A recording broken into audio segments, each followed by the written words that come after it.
So here's a little catch-up of where we left off. This is the roof panel section of the HAF 932 case that I've already cut out, and some perspex that I was ready to put in.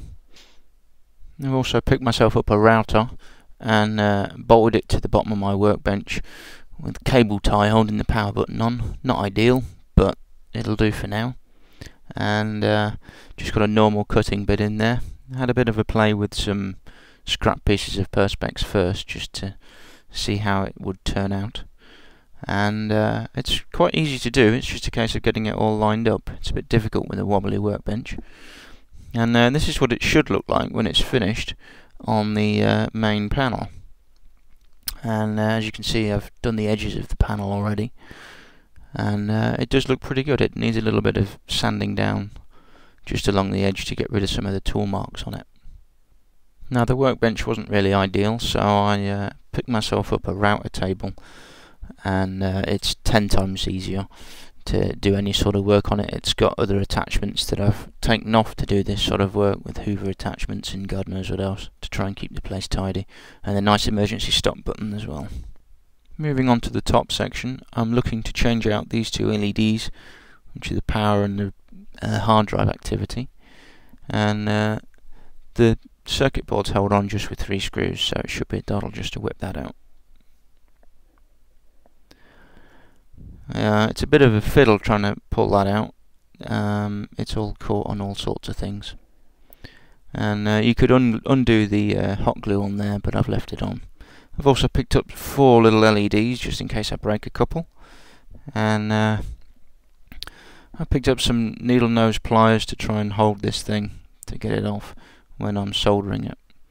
And you need to undo these 4 little points of solder just here.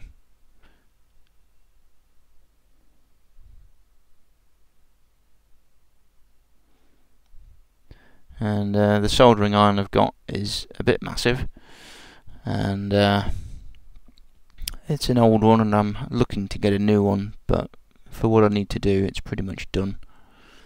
So with the solder all melted, the LED box just falls away, and as you can see, it's got a little tiny cutout of it, which you can just prise off with your fingernails or a screwdriver, and that'll give you access to the pins for the LEDs, or the legs.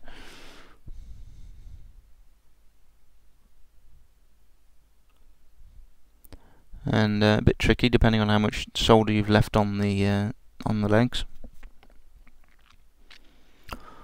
Well, very tricky, in fact. Serves me right, doesn't it? And with that off, you can then start. If you straighten out the legs of the LED, you can pull them out a lot easier than having to try and bend them while you pull them. And as you can see, they don't come out without straightening out the legs. And now the legs are straight, you can just pull them out, and it's a doddle. Of course, putting some new ones back in is exactly the same. Just make sure you put them in the right way round. The positive side is closest to the headphone jack on the board, so make sure you get that right.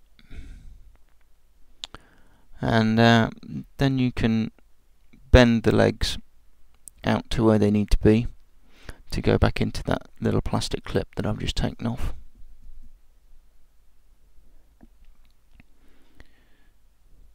This is where I was expecting to snap a leg off or something, which is why I bought some spares. And then just slide that piece of plastic back on, and with a little bit of gentle persuasion, get it back to clip in the bottom. Unfortunately, all the footage of me soldering is fingers and thumbs, and you can't really see anything, so I've had to skip that section. But as you can see, it's on there now. The soldering on the back's not brilliant, but I figure it's hidden, and if anyone's sad enough to strip the case down and moan about it, then tough. In my case, and as long as it works, which it does, I'm happy. The perspex is back from the laser cutters now, having had 2 symbols cut out for fan grills, along with a few other twiddly little bits. And I mounted it in the case in the roof panel after a little bit of spraying The corners used to be round, but they've had to be squared off just because I'm not good enough with the router to do brilliantly curved corners. And here's the panel from the underside. The inside of the case has been sprayed black. I seem to have mislaid footage for that at the moment. And the end of the case is bent out in order to slide that panel in. I've been putting the case together, and it's all starting to take shape now. The top panel is on with its new LEDs, and the side fascias are on as well. They do look pretty good. The radiator is mounted along with two of the fans, and some of the hoses are starting to come together. I've also given a part of the pump a nice bit of spray as well. And the roof panel's still got its protective covering on, which I'll be leaving until a lot later on when I've finished. That's it from me. Thanks for watching, guys.